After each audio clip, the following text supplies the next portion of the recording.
Some hacker is hitting our financial markets. 4 major banks, and that's just what we know about? If we want clues to the hacker's identity, we need a man named Hathaway. What do we know about this guy? He's a convicted hacker serving 15 years at MIT. Genius coder. I want you to commute my sentence for identification and the apprehension of the guy you're after. Those are the terms.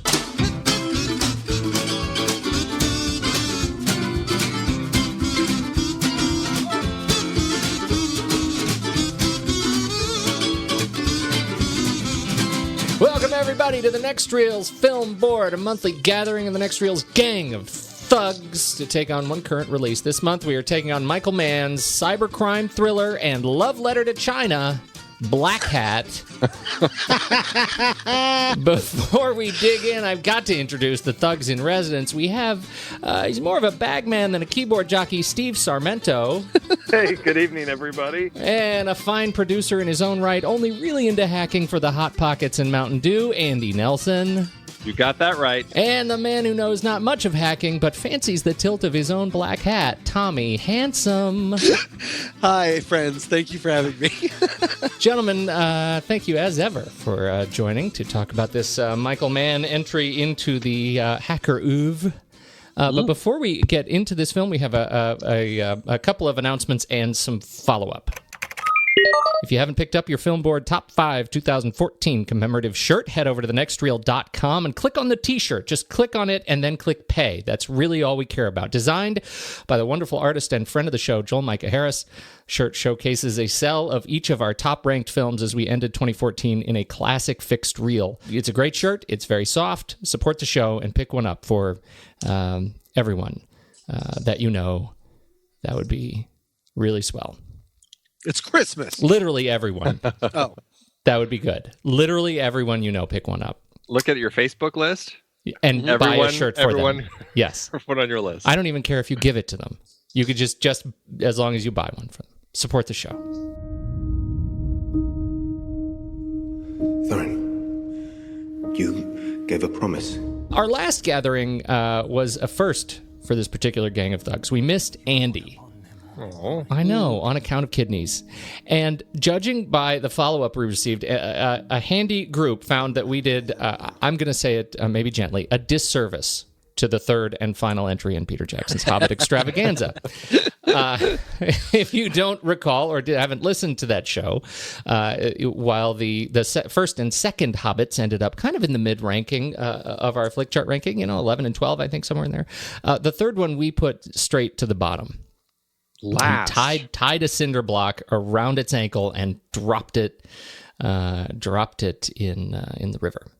So I think it's only fair that we give Andy a piece of the floor to air his grievances. But first, I want to share just one post that represents a share of the others. And, after Andy goes, Tom, maybe you can respond to this one. This comes from friend of the show, Leisha Warfield, who says, I don't wish to defend this film.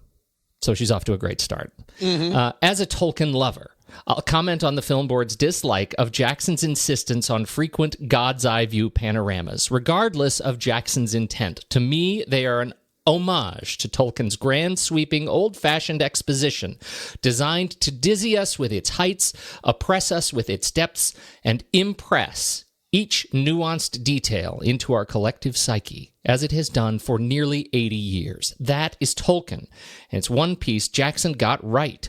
So quit your whining, kick back at the right-hand side of the self-indulgent god of the Silmarillion and enjoy the magnificent views of New Zealand, Middle-earth. That from Leisha Warfield. All right. Thank you for writing in. Thank you, absolutely, who is always a great participant. Andy, you first. Go ahead. Let us have it. Well, I don't know. I guess...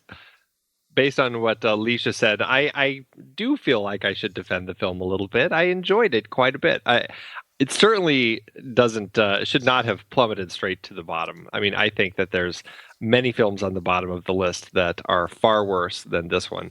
And maybe it's because I think in the back channels I was telling you guys, this is a series that I've kind of grown to love because of watching it with my daughter and taking her to it and seeing it through her eyes, and I've really gotten into it because of that. And it's I know it has flaws. I know there are issues with the whole trilogy as he created it, but I have so much fun watching them now with her and getting into the story. And yes, that there's sloppiness to it, there's overindulgence, but I do enjoy the characters. I disagreed with you guys quite a bit about the dwarves.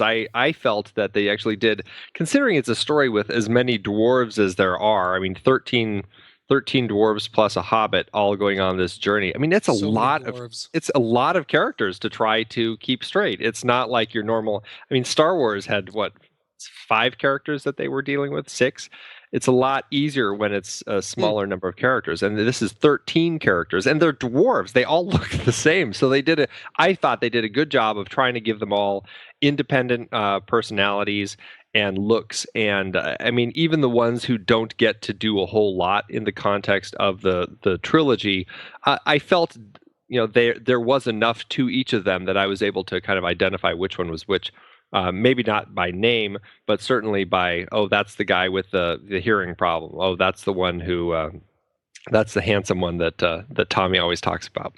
I got into that, and I appreciated the changes that they brought to the story, because I mean, The Hobbit is not a great book. I mean, it's one of those. It's very much a story, but you just kind of follow along the title character who doesn't really take part in much of anything. I mean, yes, he has the conversation with the dragon and kind of gets that whole thing going, but he doesn't kill the dragon. He gets the ring from Gollum, but he doesn't help them escape from the mountain troll or mountain goblins.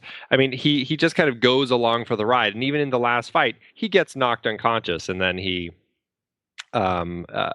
just wakes up later and only to kind of see the aftermath of the whole thing.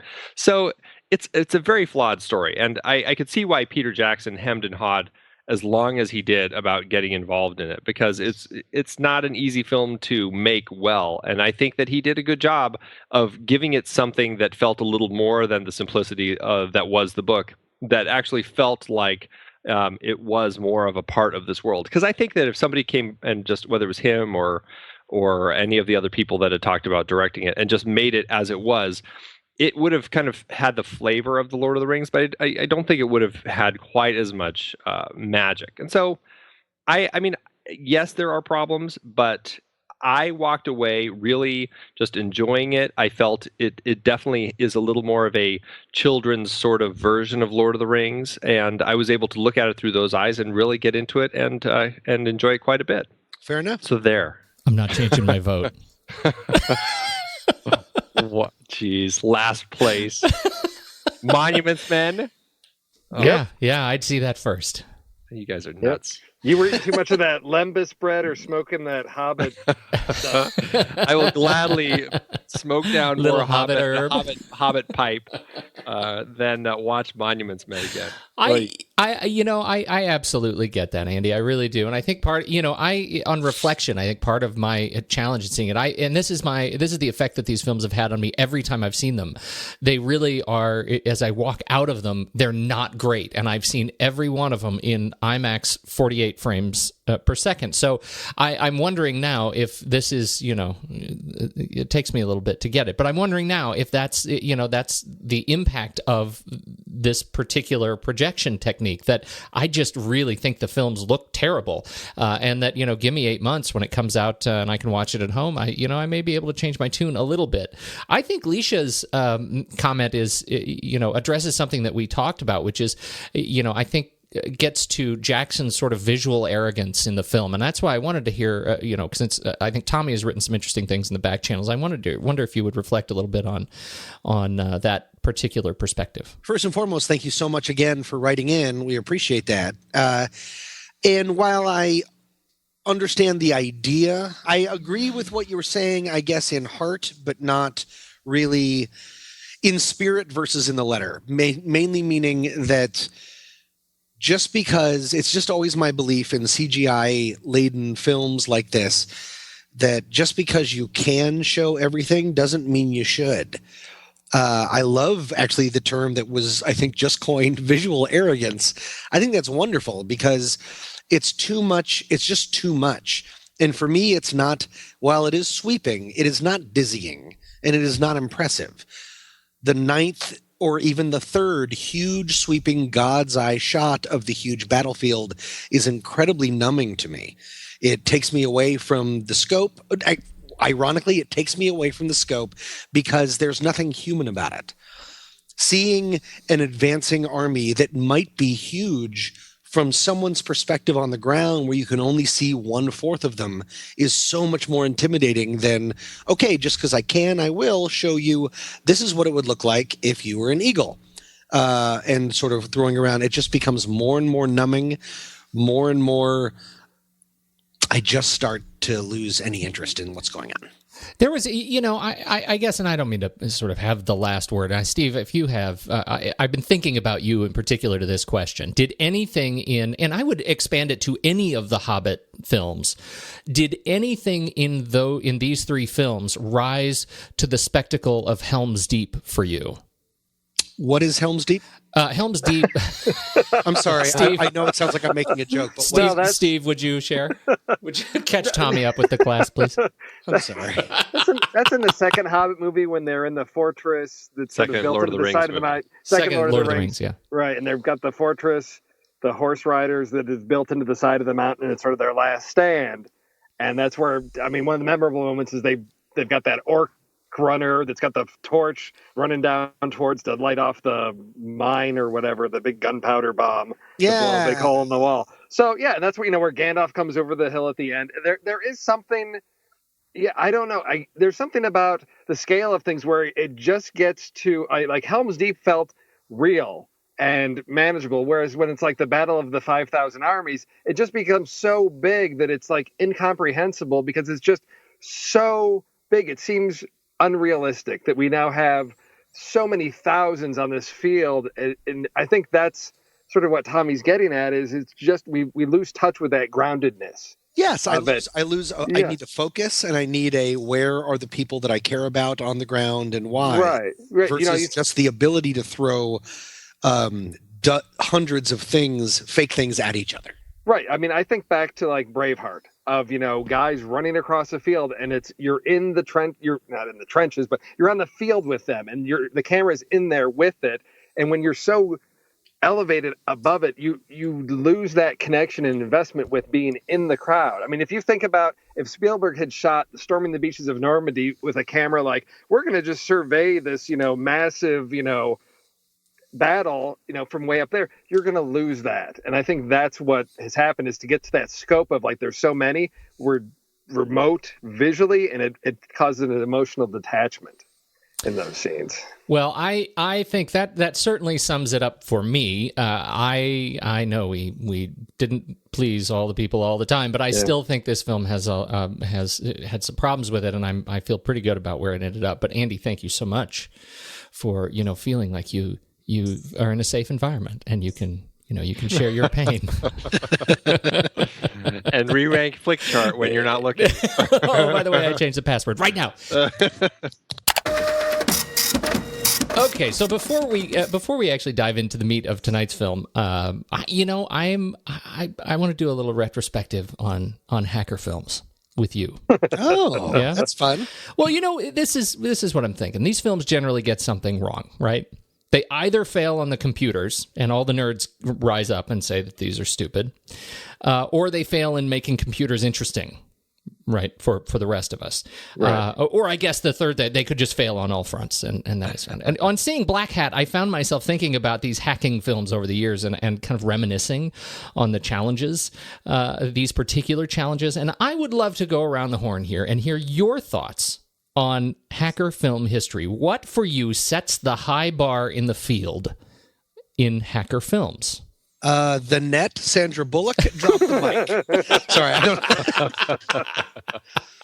don't. Does The Social Network count? Yes.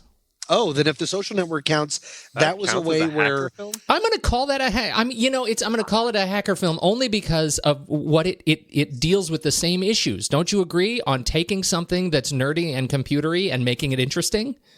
Well, I think there's that the hacker sequence when he's building, when he's going Face in, mash. and he's going in and like talking through and sort of like writing his journal of like for each place where he's going to get the photos, like what code he has to write and what their security issues are. It gives you that insight into process and what it's not just one hack works for everything. There's different obstacles and different strategies to get around these things. And that's, I think to me, the hacking element of Social Network right up front. And I think that sets a nice bar of being comprehensible to the general public, communicating something that, at least as I understand, fairly accurately about what that approach is. And I'd say that's a fair, I don't know that I'd call it the film, the hacker film, but if I was going to pick a sequence, I'd say that's a good target to shoot for. I mean, it's like calling The Matrix a hacker film.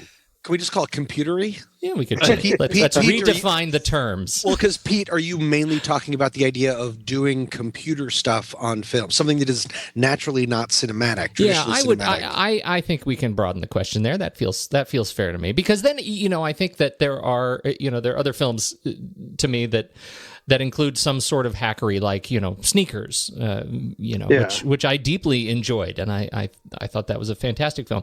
Dragon Tattoo. Dragon Tattoo, absolutely, is another Live Free one. or Die Hard.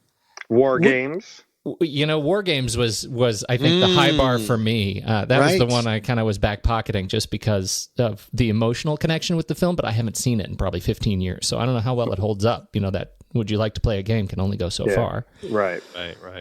I don't know. I mean, I think that there's a level of films that have better hacker stuff. Disclosure. There's one that was all sorts of fun. Disclosure. You mean with that? Of course, was the Michael Crichton film with Michael Douglas and Demi Moore, where they went into the 3D avatar, world. literally existing in cyberspace. that was the best vision of kind of paperless ever, because you actually had you actually put on a helmet to go look at a filing cabinet. Right. There's no search. You actually just walk down a giant virtual hall and open a filing cabinet. I love that. Files, right? Yeah.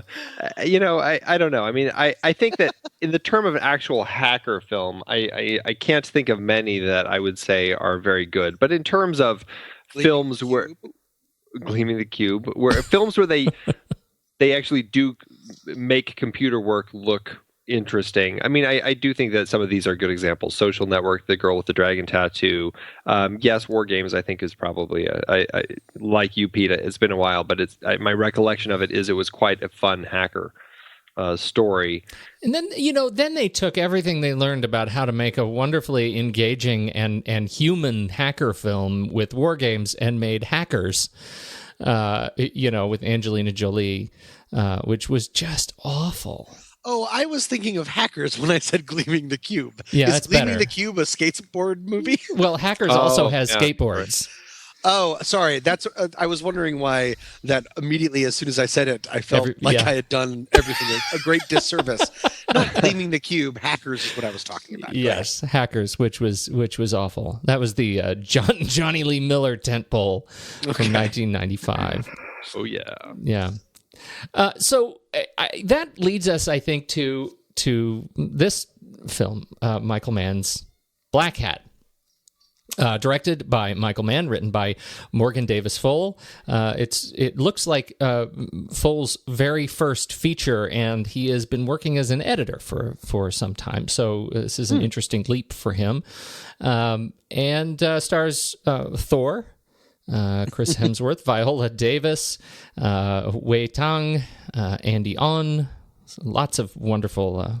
Tang Wei, Li Hom Wang, lots of wonderful Chinese actors as well. How does this one hold up for you in the canon of computery films? Steve, you saw it in the smallest theater. Let's go by theater size. You saw it on like a laptop. I enjoyed it, and I'll tell you, because in this case, there are so many times when the hacking becomes just that the writer's written himself into a corner. Oh, the hacker's got this like thing, and he can magically like turn machines against people and do all these things to solve these problems that become there's an obstacle. Well, the hacker can do something magical with electronics, can make them do things, and that wasn't the case. And I felt it was a very realistic portrayal of the hacking. That it wasn't that our hacker was graced with magical, power over electronic devices because of his hacking skills. He could get into certain things, and as we see, at a certain point, even though he's a really good hacker, he can get caught, and he can get, identified really easily when he tries to hack into like the NSA. He's not, flawless. And I appreciated that because it brought that, I felt, into the real world, that it felt very grounded and realistic in its portrayal of that.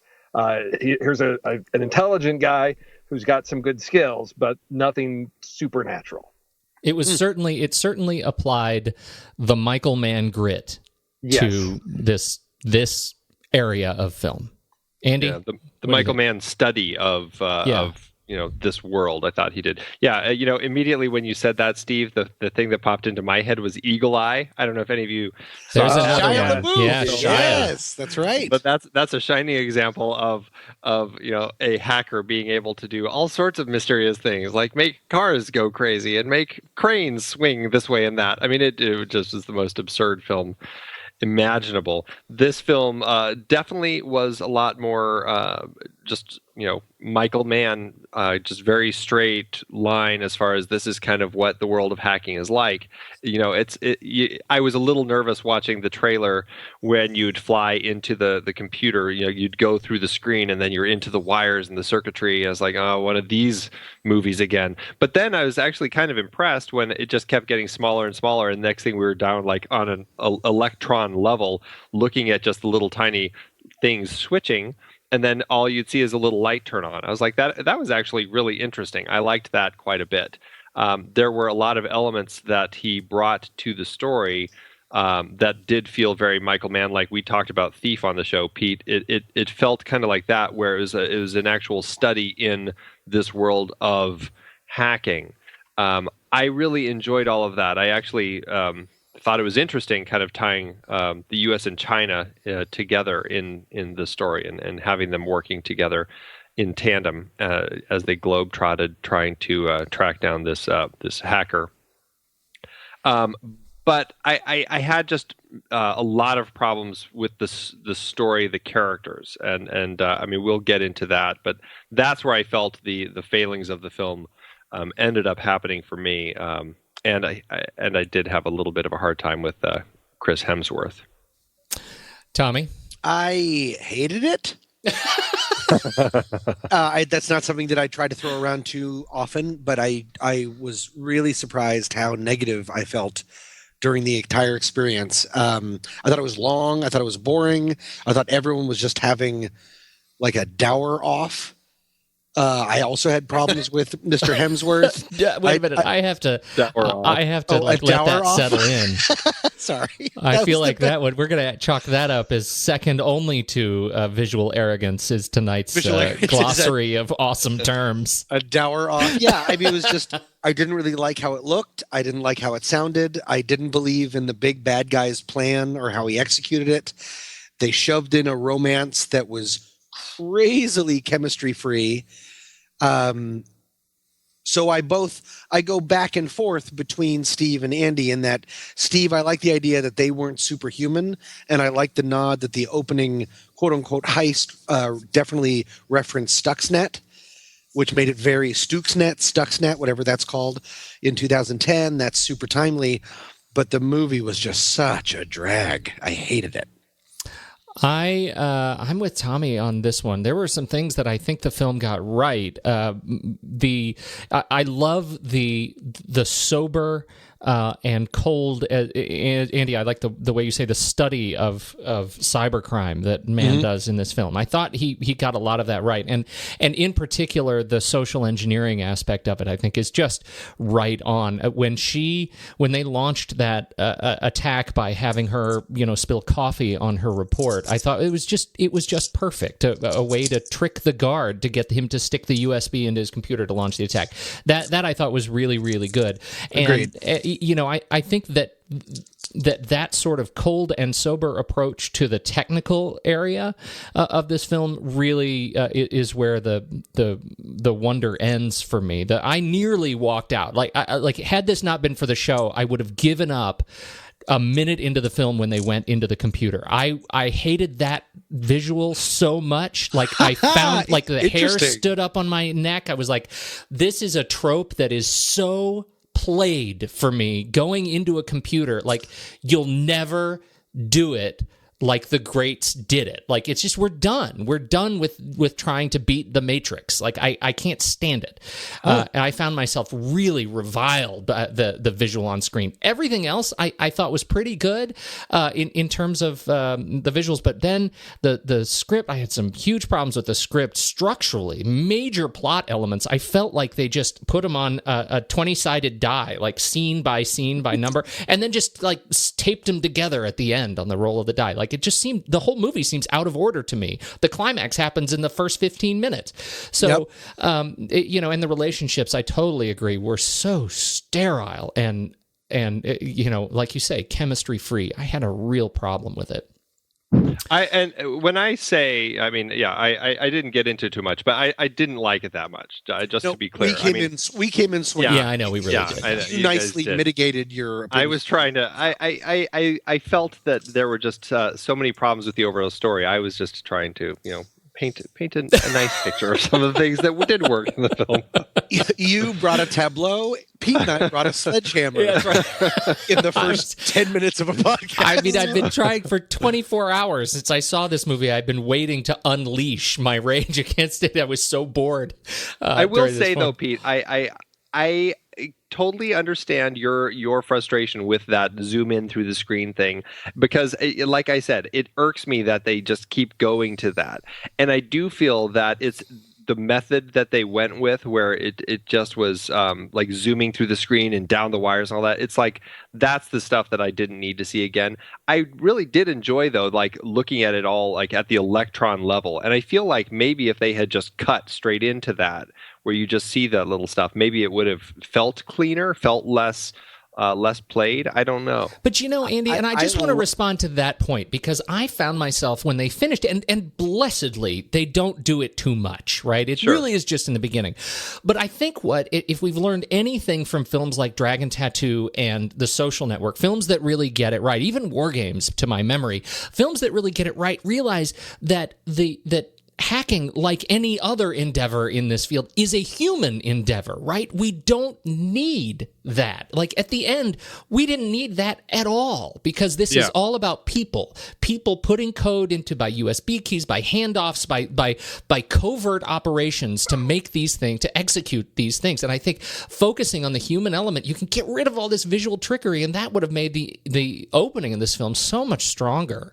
I disagree. I disagree too. I think because you're all lunatics. Yeah, I think because it really establishes, because this is a unique situation, because there's two components to this hack, and they describe that. There's the rat, which is that what we see going in when we go. And I sort of cringed when the camera goes into the screen. I thought, oh, we're going to do this. But I agree with Andy. When we get down to that microscopic level and these little white electrons, and there's like a little horde, creeping through the computer, and then they open up, we see the side of that processor, like a little white light goes on. There's a door that's now been opened, and that allows that other code to come in. And it's giving us that visual of, so wait, this one virus does one thing that allows another one to come in. And it gave us, to me, just that visual analogy of, okay, I mean, because I don't know, honestly, does a little light go on way down inside a processor like that when somebody opens up, a terminal or something like that? I don't know, but it gave me a visual reference point. So there's something on, there's something open. Then they described this other code is written that goes in there that, that allows now the bad things to happen. So there's two components. And to me, I felt that was justified in terms of it wasn't just one virus that caused everything. It's a two-step process. I don't know how. I honest to God, Steve, I don't know how you get that out of that sweeping graphic. Because the two-step process is really, pretty clearly explained in the meeting later, and then right. But I just don't. I don't get anything out of the sweeping graphic. It doesn't teach me anything about the story. I hear you. I mean, I do, and I acknowledge. I get it. I just, boy, I found it. Really ironically, I won't belabor the point. I think Steve hit a lot of it. I thought that was thrilling. Surprisingly, I thought that was thrilling. That's the part you thought was thrilling. Yeah, I know. Weird, right? Because just as bluntly as I can make it, that going in so tight. When it first went into the screen, I went, oops, gross, Matrix. Then at one point, it just became thrilling. Like the opposite of the... Not the opposite, but the backwards version of the opening of Contact, where at some point you almost start laughing and you get giddy because we're just still going. Right. Yeah. That's how I felt in going in so crazily tight and having cities, Los Angeles lit like cities of technology come in front of us, and then yet we're going into an office. And then we're going into the thing that just the idea of that it's those teeny little bleeps and bloops, those tiny little things of light end up destroying a Chinese nuclear plant. I liked that. It helped me understand a little bit. Not help me understand. I know how computers work, kind of. But just the basic idea of why did that make me laugh so hard? I'm sorry. How dare you? I'm a human being with ears. That helped me just sort of. It's like seeing a sniper's bullet. Yeah. It brought it into such this tiny little thing makes this huge thing happen. I don't know. I actually found it thrilling. Okay. Right, I'm going to let that part go. Fair enough. Can we talk a little bit about the structural elements of the problems that we had with the structural elements of the film? Because I think that's sort of where it starts. And believe me, I want to talk about Chris Hemsworth, but let's start with the story. Can we? I think that when you're telling a story that a Michael Mann story, I think ends up having such interesting characters that are typically in either like the police world or the criminal world. I mean, that's a lot of his films kind of do that, and some of the best ones really you get to look at both of them. This one, it really felt just like a straight up just kind of a crime story where it just didn't feel that Michael Mannish as far as the characters. Like I didn't feel like I got to know these characters and got enough character in either Hathaway or his buddy that he went to school with, or Viola Davis as Barrett, except for her one terrible moment about September 11th. I mean, that was just like the most painfully awkward character moment in a film I've seen. And just like all of these things. And then, I was like, at least they could have given us some more of the bad guys in this film. So I felt like I was getting some more out of them, which is, like I said, what Michael Mann does really well when he's balancing those two worlds. There is no balance in this film at all. It's just the good guys pursuing the bad guy. And in the end, I felt like I ran into the end of Die Hard where, Bonnie Bedelia is just like, oh, so you're just plain old bank robbers. And it's like, I'm exceptional bank robber. I mean, I was just waiting for the bad guy to say that, I'm an exceptional bank robber. Look at what I did. I changed soy prices.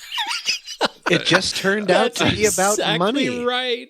It's exactly. They even made a speech about how it's not about money, and then it turns out to just be about more money. Yeah, and it felt like the story just really took a turn that felt so uninteresting in the world of hacking. And I know hackers, that can be something that they do, is steal money, of course. But I just felt like in modern times, especially when you're building this story that involves the U.S. and China, I felt like they could have done something much more unique with it that made a bigger point, I guess. Yep. I absolutely, categorically agree. And to your point about the times we are living in, that we have hackers that are as adept as those portrayed in this film, who are working more so, right, obviously, who are working tirelessly to change the fabric of global social culture through like war and upheaval. And I mean, these are tentpole issues. And you're right, this just became about another Blofeld, you know? I mean, this was just another thug out to rob a bank.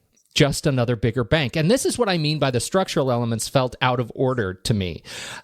You know, I think the film might have been served better, in my view, had we started with the money and then gone to the ticking time bomb of the nuclear reactor. Like, that was the much bigger, more sort of like terrifying,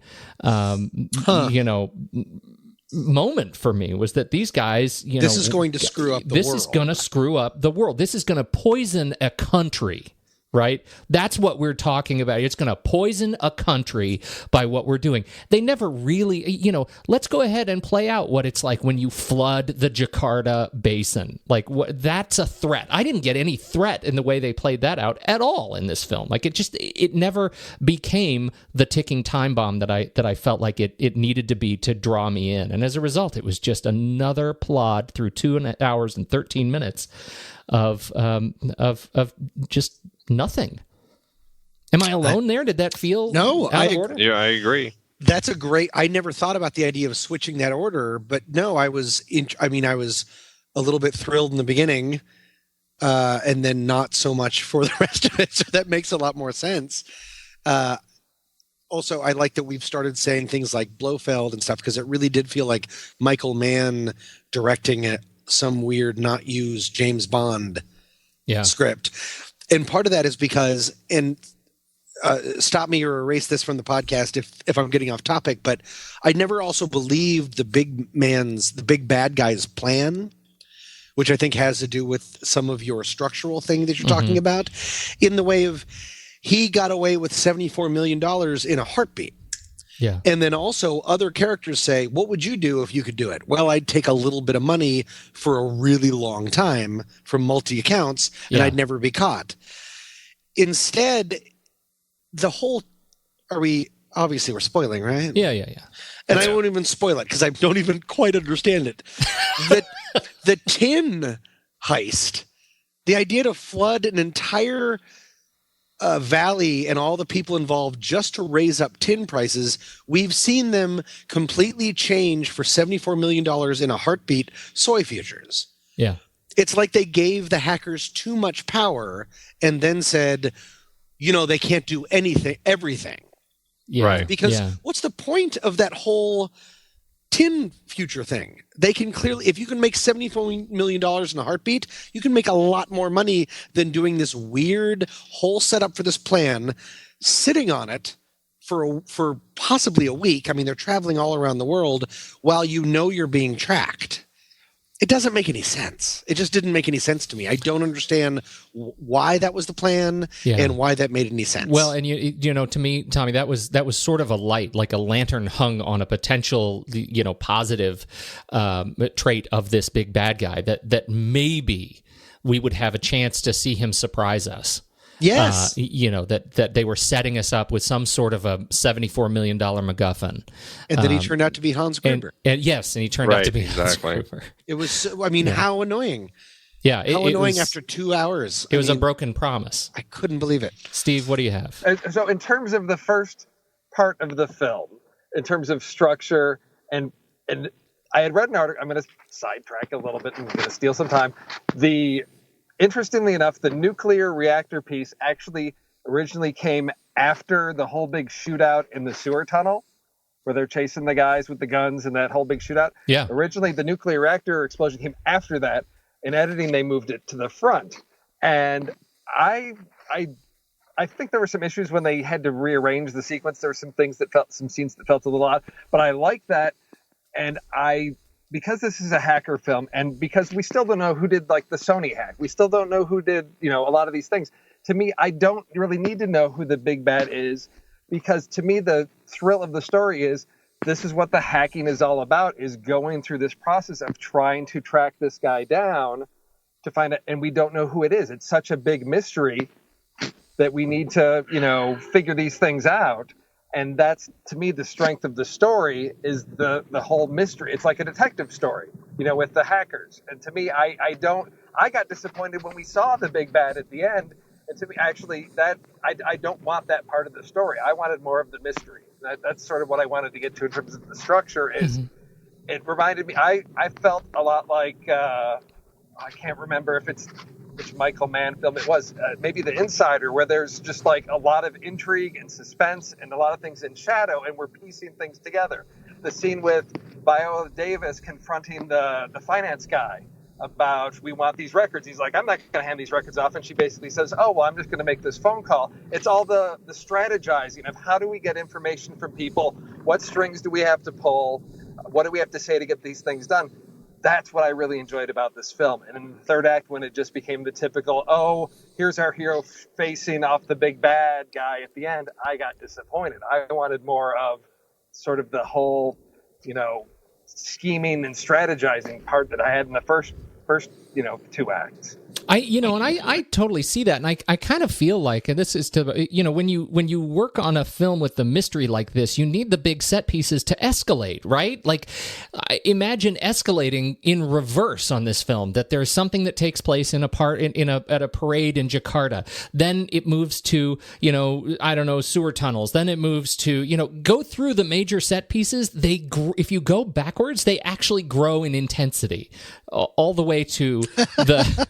to the beginning of the film when the Chinese nuclear power thing. But I think, to your point, though, there is this sense, and this is the thing that I want to respond to, that there is what we are most interested in is the impact of the hacking on humans, right? Yes. And I think that is where this film only marginally it hits home. I did enjoy this film a lot more than you guys, but I think you have a valid point, because the question I did have for myself when I finished this was, what was this film trying to say? Given when this film is coming out, it has the sort of unenviable position of coming out after this major hacking thing with Sony. So that's a topic that's really, up front on people's minds. What does this film have to say about it? And I couldn't answer that question, because I thought, is this film necessary? What did it do? Cinematically, did this do anything new and exciting? No. So what is there in the story that has something important to say, that's contributing something to our conversations about hacking and its role in society? And I just, maybe because it's been today, I saw it earlier today and haven't had time to fully digest, I just haven't been able to really put my finger on what this film has to say about hacking that we haven't seen before. It didn't add anything, and to me that's the one weakness, because I did really enjoy it, but it's the thing that to me prevented the film from truly being one of those great memorable films that I'll look back at the end of this year and say, wow, I really enjoyed this film, because it just fell short of doing that. Well, I think that may be the most grueling commentary yet. What did this film have to say that was new and relevant to us? I think the big lesson that it gave is, if you literally work for the NSA, you don't open a PDF that says how to change your password. I know how to do that from my computer, and I don't work for the NSA. For the NSA's division that is designed to foil these kinds of attempts. That was so painful. What would that PDF possibly look like? It's changing a password. That's insane. That's as insane as no one realizing that a 6-foot blonde-haired Thor is running through Malaysia, and no one cares. With a gun. No one cares. With a gun at a parade of people that don't look like him. And everyone's just like, excuse me, we're doing a parade. And they refuse to get out of the way of the gun, even when he yells, get out of the way. Get out of the way. They're like, what? That got weird. Well, speaking of segues, how do you feel about old Chris Hemsworth and his portrayal of Hathaway the hacker? I can get my ideas out pretty quick. Do it. For it. Is what separates Chris Hemsworth from Hemsworth? I keep getting that wrong. It is Hemsworth. Yes. I keep wanting to put an L in there. What Chrissy Lemsworth brings is, in Thor, like, he's just sort of, he's handsome, obviously, but everyone is handsome in Los Angeles. What he brought to Thor was when he grins. when he smiles. He brings sort of a rakish grin to things. That's when his charismaticness really, his charisma really comes through. In the aforementioned dour off that we're having now, he just became, I felt, a really blunt object of just sort of like, what's the point? I don't believe him as a hacker. I don't believe him in the world that he was set in. And I don't believe the clothes he wears as a hacker. But also, I mean, no one can always shop at Bonobos if you're at Hackers. But the idea of also just like to rob him of the thing that makes him different makes him like the old school Dwayne Johnson. Yes. Before like The Rock became kind of fun and cool and seems to be in on the joke. We're talking Scorpion King era Dwayne Johnson. Exactly. When he's just sort of this huge, big, I'm here because I'm handsome. I feel like he was a terrible pick for the film, partly because of how he looks, but also because it didn't let me believe that he was a charismatic lead. The end. Andy? I completely agree with everything you just said. And then the other part of that is it's just not a well-written part, period. I mean, it's got this awkward love story that we already mentioned. There's not much to the development of this character over the course of the story. Like who grows as a character in this film? I can't tell. It doesn't feel like anybody really grows. I mean, yes, they deal with death, but there's no growth at all. It's just, it's just a chase is really what it is. And because of that, I plodded along following these characters, waiting for something to happen, waiting for any sort of character change to happen. The dour off, I think, is a perfect example of what you end up experiencing. I mean, you've got this painful love story that is full of moments that feel far too dour for a love story. And, that's one thing I always felt Michael Mann was a little struggled with anyway was love stories. Like I always felt his love stories were a little difficult. I always felt like the stories were better when it was already a relationship to begin with. But I think Michael Mann's always been bad at women characters anyway. He's much better at breakups than he is. Exactly. Walking away. Yeah. When I watching this, I thought, I had issues with the casting as well. And in the back of my mind, I kept thinking, this is the next Bourne film. I see Jeremy Renner doing this. I see, somebody else doing this. And it just felt like, weird casting. I felt like they tried to do some writing around that to explain why is this big hunk of a man a hacker? And it's like, well, clearly he may not have been that way, but he's got this regimen in prison that he does to take care of his mind and his body. And I thought, I'm just not buying that. I know, just because you've been in prison or a hacker doesn't make you Jason Bourne. No, exactly, because when he's fighting those guys in the restaurant where he's like clobbering guys with tables and everything, I thought, he's amazing at it. And these guys are like, some of the people that he fights are like trained assassins. That gets to, I think, a fundamental flaw that, that harkens back. It should have been a lesson we learned in Swordfish. You can't make a guy who is a hunky physical tool a nerd. You can't put Chris Hemsworth in solitary confinement and ask him to do shirtless, feet on the wall push-ups and then make him the smartest guy at the keyboard. You just can't do that. And I think we learned that lesson in Swordfish. It was terrible. Even when he's getting oral sex with a gun to his head, that was a disastrous film compared to back to the Social Network, and why Jesse Eisenberg worked so well, because he was sinister. About to suggest Jesse Eisenberg. It was sinister brilliance, and that I found, and I don't have a problem with Chris Hemsworth. It was just, Andy, as you say, it was a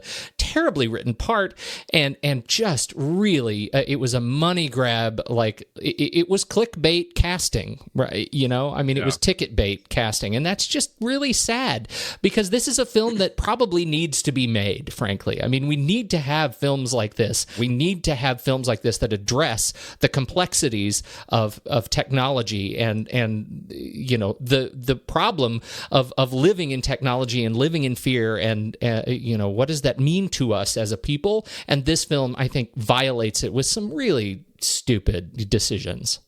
You're so drunk.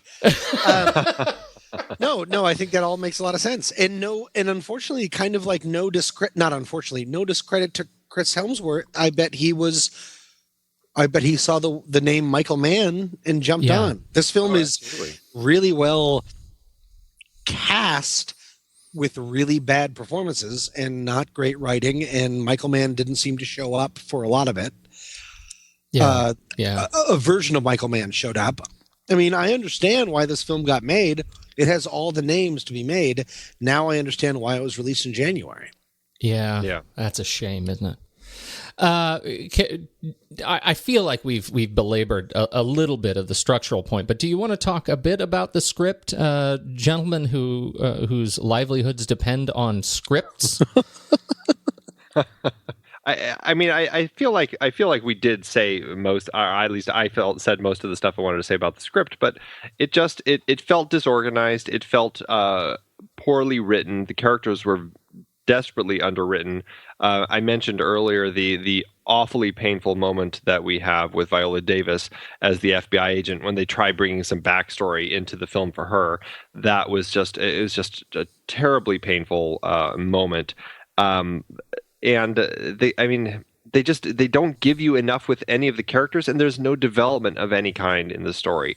And you just can't do that in a script these days. I mean, they got away with that in scripts, 80 years ago. But today, I feel like modern screenwriting has evolved to a point where people really understand how to take your protagonist or take a character in the film and have them change over the course of the film in order to get your audience to kind of go along with that change and really move them a lot more. And screenplays have that built in these days. This film didn't have that, and it makes for a very flat viewing experience. And I would have imagined a reading experience reading the script, but here it is. They got it made. I love it. I'm going to go with Andy. He said things with words that were smarter than I would have said. It seems like I've always had some differences with how Michael Mann treats characters in films like Heat and things like that, but this one was the same erratic tendency to just get rid of a character in a heartbeat, but then didn't even offer us anything to hang on to. So when Viola Davis, who is maybe one of the best quote-unquote characters in the film, she just dies. And doesn't even the guy that gets a shootout improbably with his one pistol against a bunch of trained assassins with automatic weapons, whatever. He gets more of a send-off than the person that actually had a bunch of lines. I could maybe say like, hey, that's what life is. Life isn't like the movies sometimes, but I also go to the movies and I also just didn't care about almost anyone in this movie. Yeah. I didn't care. Tommy brought up Viola Davis, and actually when, she meets her unfortunate end, there was a sort of a gasp. Shock in the audience. And I think it's because that is the character we actually saw some depth and change to, because she's FBI, and she has to make some tough choices about what she's going to let this, prisoner that is her responsibility, what she lets him do and the reasons she makes those choices, and then she has that conversation with the marshal, that's accompanying them of, which orders do you follow? The one about, don't let him touch a computer, or getting this hacker. And, what's the higher authority that she's answering to in terms of the decisions she's making. So you got that sense. And I agree. There's not a whole lot there, but there was something in the fact that when she dies, that there was that response from the audience tells me there was some investment in that character. And that, that caught me off guard that I heard that from the audience, that I was like, wow, that everybody's upset by this. And it was probably the only emotional response the audience had throughout the whole film. When the car blew up, I pooped my pants. Oh, that was even after the knowing wave. That's when everything went off the rails. From that part of it was because the knowing wave was so awkward, and I'd already forgotten about the tracking thing under the car because I'm an idiot. I leaned over to my friend to make a joke about this is the weirdest wave in cinematic history, and then he leaned towards me, and then the car blew up and. Yeah. Oh, Tommy, you should have known from the composition of that shot. We've got these two talking over the left hand of the frame. Why is that car over on the far right end of the frame? Why is it still in this shot? Why are we doing this? Why do we need to see that car? Because something's gonna happen. Jacob's Ladder. I just sent Jacob's Ladder to the Pony Prize winner, and that has one of the most telegraphed car blow-ups in history. Oh, with the quarter that slides across. With the quarter that slides, yeah. So no, I should know better, but I do not. And how dare you, Steve? You call yourself a filmmaker. I know, I'm the worst.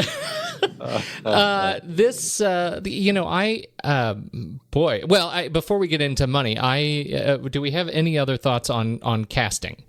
Any other characters you felt besides Viola Davis and Chris Hemsworth? Anybody else stand out to you? I didn't believe in the sister, the love interest. I didn't really believe if they had given her more of scenes of figuring things out. Why is she on this 6-person team to save the world? They did not make that case, did they? They never did. There's 6 people to save the world. And her entire participation hinges on one exchange between her and her brother. I need someone there I can trust. But they never say for what. There's so many other things that are needed. Yeah. Anything. Like literally anything. And she's along. And that doesn't help the chemistry. And for most of the film, it really feels like she's just along. Yeah. Yeah. And then we get this forced love scene, the interest relationship, which isn't really even very sexy. Like it doesn't capture any of that Michael Mann sort of grit and sexiness of it. So that was mine. Anybody else's? Randomly, people like William Mappo, they're popping in as one of the NSA guys or whatever. It's like, how did he end up in this for 5 seconds? Michael Mann. I really think the whole thing starts with Michael Mann. Honestly. Yeah. Well, it's like, I think a lot of it is probably reworked in the editing room. I feel like this was a film where they felt that there were problems and they tried going back and fixing it and cutting things and stuff. Good point. Yeah, you're right. Roles probably got reduced. A lot of stuff probably changed. I know Michael Mann is notorious for doing that to his composers, dumping their music, chopping their music up. I know that happened on this. Inevitably, I'm sure that happened with a lot of these roles. Yeah, it did that because it felt like there were like different composers for this film. Is that possible? In fact, it did. Harry Gregson Williams. Did you see the thing about his tweet? Yeah. He wrote a tweet that said, or a post on Facebook after the film came out, stating that his score that he wrote went almost unused on the final edit. Which was, mostly synthesized music, not prepared by Gregson Williams or Atticus Ross. He later deleted that post, but he does say, quote, "I therefore reluctantly join the long list of composers who have had their scores either sliced and diced mercilessly or ignored completely by Michael Mann." Oh, he does that? Weird. What a weird way to do things. That seems for a director to act with their composers, that seems like that should be such a symbiotic relationship, huh? But if you look at Michael Mann's the soundtracks to his films, I mean, rarely is there a composer who is kind of like composing the duration of the film. They might have a track or two, but yeah, he doesn't really. I guess I've never noticed the music in his, especially because a lot of his like. One of the things that I actually admire about him is a lot of his biggest action scenes, it's music free. Right. Yeah. And I wonder if he was, I have nothing to stand on for saying this. I wonder how early he was in doing that. Like not thinking that you need the pumping soundtrack for the bank shootout in Heat. Or in the club shootout in Collateral doesn't count because that was in a club, but I mean that's become much more the norm now. I feel for good action directors. Let's go to the phones. Caller one. Film. I don't know. Andy, did you happen to see how this film has done so far this weekend? I haven't seen how it's done, but I will say, going into the theater last night to watch it, it was a huge line of people to get in, and everybody was going to see American Sniper. Every showing of that was selling out like hotcakes. And when I walked into Blackhat, it was not even half full. I mean, I don't know how the screenings were for you guys, but there was half full. And I went to the 7:00 show on opening night, Friday night. Wow. It looks like domestic total, according to Box Office Mojo, domestic total as of January 16th, $1.4 million on a budget of 70. Wait, for the weekend? Just for opening day and night. Oh, that's a disaster. Okay. Yeah, well. I'm glad I was here to make that clear to everyone. Hey, everyone, as an intern for Box Office Mojo, those numbers don't add up. Okay, sorry. Going back to my point about the sloppiness of just the way the story felt and everything, I don't know how the cinematic experience was for you guys, but for me, this was like the first film that I have seen in a very long time where I felt like the sound mix was just so badly done. Like I could tell. Oh my God! I thought it was me. I thought it was my theater. Me too. A disaster. I could tell when when a voice was ADR'd. Like I could actually hear the audio in the room change. Oh my goodness. Gosh! We never did. All of us just assume that maybe it was our theater. It's the sound is a disaster. I have never such a bad sound mix in a film before. Yeah, there was a scene with, and I can't remember, somewhere early on where, and I after I had read the article about the editing having to move a scene, and in the article they mentioned that, there's a scene early on where they had to add in that dialogue of like, about the reactor, because when they shot that scene originally, he wasn't supposed to know about the reactor. But I heard that, and I was like, wow, this is odd. And I want to sort of relate it to that. And I thought maybe it was just me. In the final, showdown there, when he kills the, big bad guy, and then she takes him to the van or whatever to patch him up. That sequence for about a minute or two looked like it was shot like totally digitally. It didn't look like film anymore.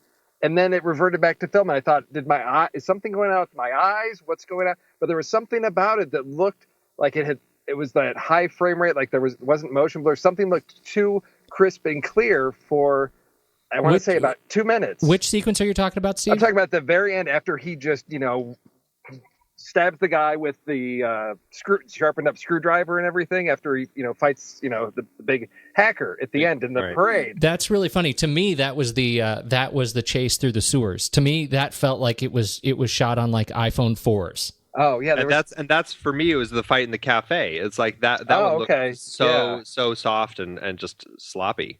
Yeah, there was. Yeah, so technically there were some very uneven things about. I absolutely. I'm really glad to hear that you guys, because I thought I was losing my mind, and particularly about the sound. The ADR was just atrocious. We should. Can we make a promise to, like, before we go on the air, just to have like an open sounding board for like 2 minutes? We should do. Was there this weird? Because I leaned over to my friend and he's like, "Yeah, it seems a little off." But this was before or after you pooped your pants? What?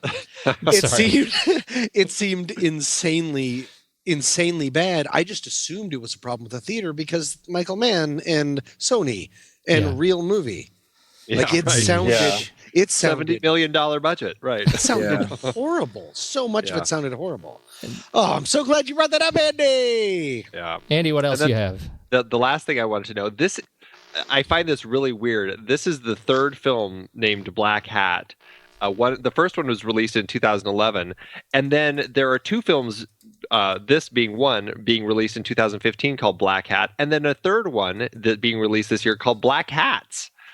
I just find that really strange. And are they all hacker films? The Black Hats is a hacker film. Oh, one of the one from 2011 is actually a cowboy film, and then the other one that's called Black Hat.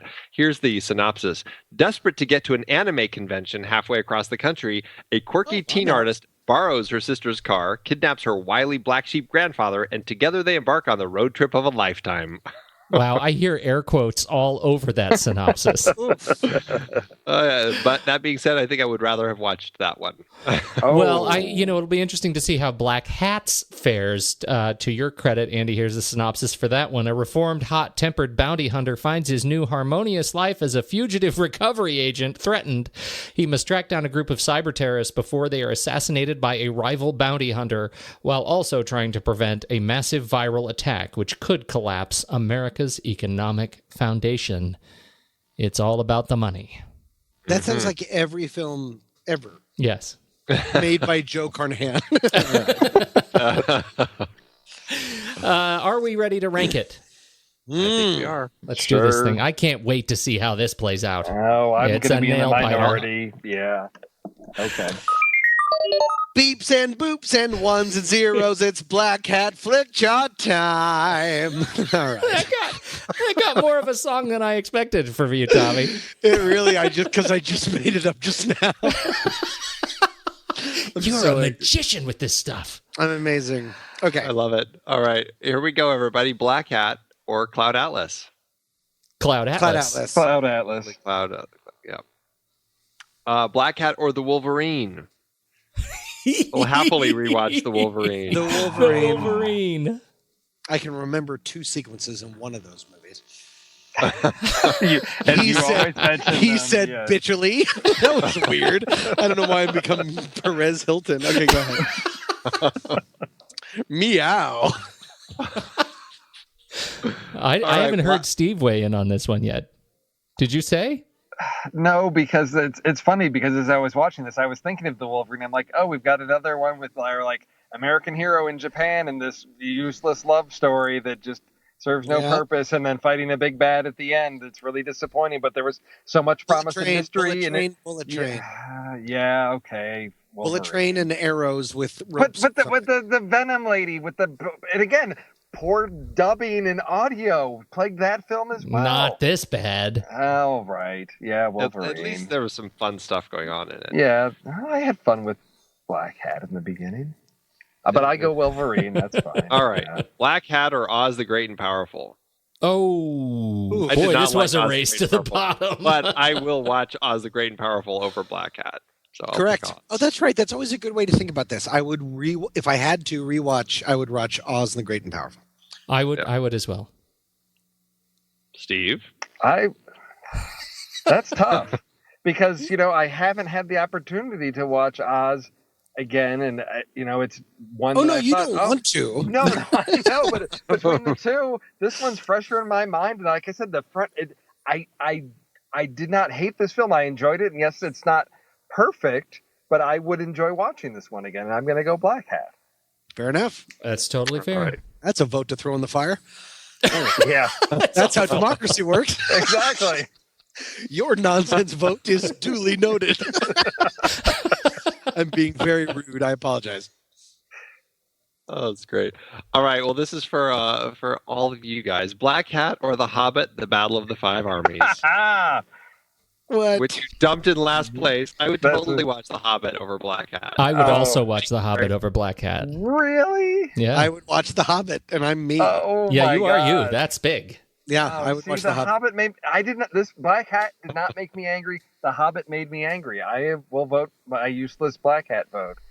And then I will plague all your computers with little white blobs that take things over. I love this one. That means there are no more votes.